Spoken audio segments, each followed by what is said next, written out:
YouTube channel के सभी दर्शकों को मेरा प्रणाम। गंगा दशहरा। गंगा दशहरा का पर्व जेठ मास की शुक्ल पक्ष की दशमी को मनाया जाता है।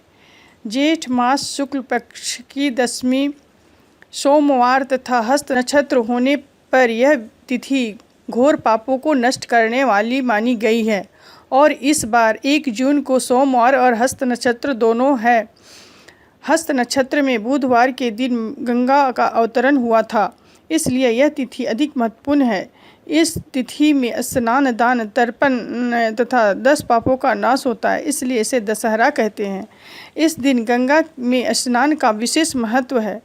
गंगा स्नान से व्यक्ति के सारे पापों का नाश हो जाता है। यह जल वर्ष भर रखने पर भी सड़ता नहीं है। कथा आती है कि प्राचीन काल में अयोध्या में सगर नाम के राजा राज्य करते थे। उनके केसनी तथा सुमति नाम की 2 रानियां थीं। केसनी से अंशुमान नाम का पुत्र हुआ तथा सुमति के 60,000 पुत्र थे। एक बार राजा सगर ने अश्वमेघ यज्ञ किया। यज्ञ की पूर्ति के लिए एक घोड़ा छोड़ा। इंद्र यज्ञ को भंग करने हेतु घोड़े को चुराकर कपिल मुनि के आश्रम में बांध आए। राजा ने यज्ञ के घोड़े को खोजने के लिए अपने 60,000 पुत्रों को भेजा। घोड़े को खोजते खोजते वे कपिल मुनि के आश्रम में पहुँचे तो उन्होंने यज्ञ के घोड़े को वहाँ बांधा पाया। उस समय कपिल मुनि तपस्या कर रहे थे। राजा के पुत्रों ने कपिल मुनि को चोर चोर कहकर पुकारना शुरू कर दिया। कपिल मुनि की समाधि टूट गई तथा राजा के सारे पुत्र कपिल मुनि की क्रोधाग्नि में जलकर भस्म हो गए।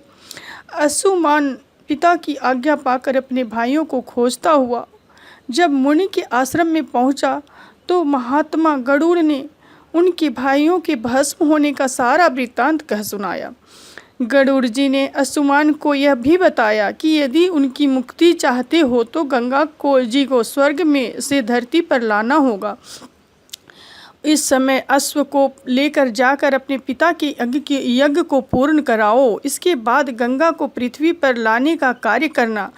अंशुमान ने घोड़े सहित यज्ञमंडल में पहुंचकर राजा सगर से सब वृत्तांत कह सुनाया। महाराज सगर की मृत्यु के पश्चात अंशुमान ने गंगा जी को पृथ्वी पर लाने के लिए तप किया, परंतु वह असफल रहे। इसके बाद उनके पुत्र दिलीप ने भी तपस्या की, परंतु वे भी असफल रहे। अंत में दिलीप के पुत्र भागीरथ ने भी गंगा जी को पृथ्वी पर लाने के लिए गोकर्ण तीर्थ में जाकर घोर तपस्या की। तपस्या करते करते कई वर्ष बीत गए। तब ब्रह्मा जी प्रसन्न हुए और गंगा को पृथ्वी पर ले जाने का वरदान दिया। इस प्रकार